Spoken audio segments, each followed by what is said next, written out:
Hey guys, it's True Man of Steel here again, here to start off my Gotham episode review, starting with the pilot, episode 1. Of course, Gotham is the 2014 show surrounding James Gordon, played by Ben McKenzie, and Harvey Bullock, played by Donald Logue. The new character introduced in the show, Fish Moody, played by the amazing Jada Pinkett Smith. Sean Pertwee as Alfred Pennyworth. Robin Lord Taylor as Oswald Cobblepot, aka the Penguin. Young David Mazouz as young Bruce Wayne. And Aaron Richards as Barbara Keene. And the young Cameron Bacondova as Selena Kyle. Alright, here we go. Positives of the episode. The tone of the show is great. To me, it feels a lot like a Law and Order show with almost like a police procedural type show, and I love that sort of stuff, and that's why I've always liked the Law and Order shows, and even liked CSI for a brief time. And this feels a lot like that. It almost feels like a Law and Order SVU type show with Batman elements thrown into it. And the writing of the show is pretty solid for the most part.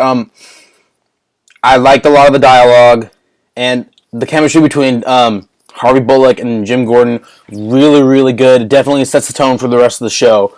And there's definitely going to be a lot of tension between the two characters as the series goes on. And their chemistry was a big thing for me. Another big positive for me was the relationship between Jim Gordon and his wife, or his fiancée, I should say. And I mean, the actress was okay. And of course, the pilot episode, there's a lot of things to work on. Maybe she got better, but to me, her performance was admirable. It was good. I expected a little more, but it wasn't that bad. Jada Pinkett Smith as Fish Moody, she was very. You kind of think she's the top villain in the episode, and she's not. And if you're watching this, I hope you've seen the episode because I'm going to get into some spoilers. And she's actually working under Carmine Falcone, or Falcone, as they like to say in the show. Obviously, he was one of the villains in Batman Begins. And it's cool to show that, because I thought that, Fishman would be, the head bad guy. And it basically goes, Carmine Falcone, Fish Mooney, and then Oswald Cobblepot, Penguin, works beneath her. And Robin Lord Taylor does such a good job. You definitely know this character is going to go down a dark path, and he kind of comes off very, I wouldn't say innocent, but he's very, naive. And you think he's not naive and kind of, not that smart, but he actually is, and he's kind of, there's a real dark side to them that kind of explore towards the end of the episode. And I thought that was great. The death of Bruce Wayne's parents, Thomas and Martha Wayne, I didn't think it was handled the best, in all honesty. This is getting my negatives. The way the scene went out, I didn't like it too much. I mean, it felt a little forced. Obviously, because you know what's going to happen. And I didn't like it, to be honest. I don't know, I can't really explain what I didn't like about it. I didn't like the way it came off to me. How it was in Batman Begins was great. I just don't think it was as good as that, to me personally.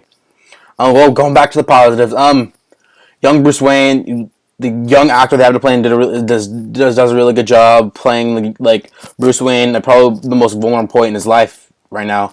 The death of his parents, and now he's just Alfred watching over him, and now he has Jim Gordon as a future ally, and even now Jim Gordon cares. And of course, the big positive of the show is the main star himself, Ben McKenzie as Jim Gordon. His performance, and he's my favorite part of the show. The actors bring such depth to the character, and he's in a city that's so corrupt and so bad. It's nice to have. He's almost at this point he's almost like the ray of light in the city. He'll have to stoop down to certain levels as a character, but in the end, he's always trying to do the right thing, and that to me, especially in today's world where there's a lot of corruption, there's a lot of bad things going on, to me, I admire someone trying to fight for what's right and do the right thing. Because that's what I try to do. And of course, like anyone else, we all mess up, we all make mistakes. But I admire those who try to do what's right. And even though it's a show, I love the Jim Gordon character. I've always liked him as a character. the movies, and I didn't really care for his character in the Burton and Schumacher stuff. But yeah, Jim Gordon in the show, has such depth. I really want to see this explored in future episodes. Right now, I can go more towards the negatives. Young Selena Kyle in this. In the first episode, if you've watched it, she doesn't have any dialogue. She's just kind of popping up everywhere, being a little pickpocket. And to me, I mean, like, the one thing that's kind of cool about the actress, young actress who plays her, she looks a lot like a young Michelle Pfeiffer. And even Jeff Johns said that the DC television panel, which I was lucky enough to be at, and that's where I saw the pilot initially.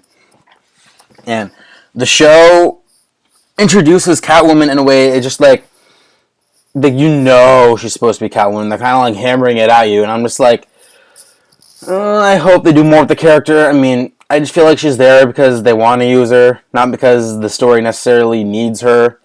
I mean, I guess we'll see what happens in next week's episode. It's titled Selena Kyle. I think it's the name of the episode next week. But I don't know. She was kind of like thrown in, and like she'd like pop up everywhere. Like she'd pop up in an alley where Jim Gordon was, or she'd pop up like at Wayne Manor, and she popped up right by an alley, crime alley where Bruce Wayne's parents were killed. Like she was like just like popped up everywhere, and she had no dialogue, and just like wasn't like.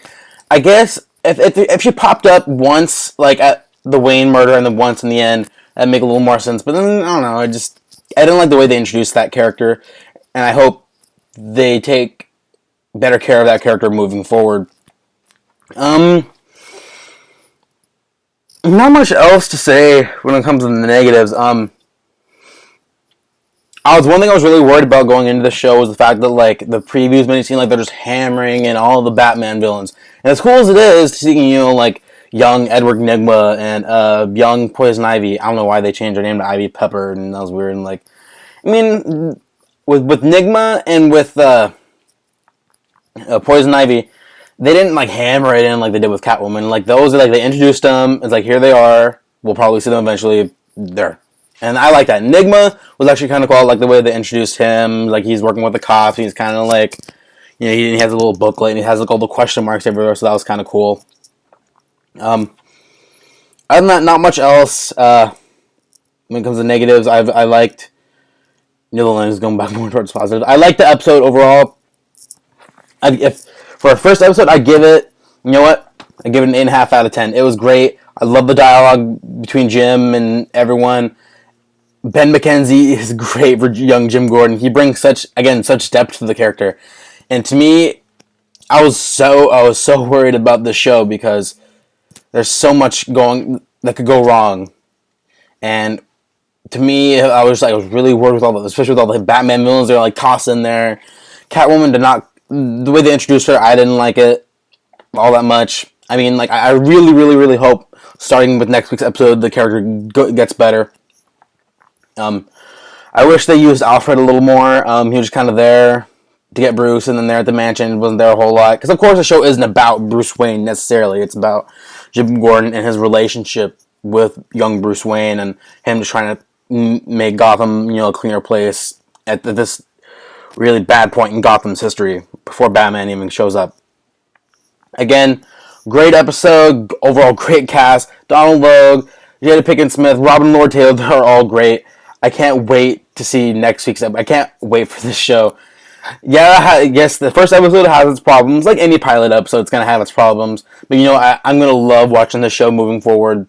I've been looking forward to the show for months, ever since they premiered it, ever since they announced it. And I cannot wait for you guys to love this show as much as I already do.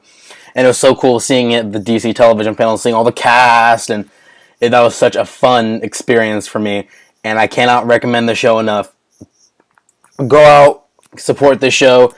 DC is gonna own television, I swear. If you guys watch Constantine pilot, you're gonna know how good DC is gonna be on TV right now. I'm loving what they're doing so far. We got Arrow, Flash, Gotham, Constantine. We got the Supergirl show coming up. There's that. They might be doing a Teen Titans show. DC is going to be owning television, I swear. So, see you guys next week. Thanks for watching. Again, this is True Man of Steel, giving this episode a 8.5 out of 10. All right, guys. Again, see you next week. Thanks for watching, and See you guys later.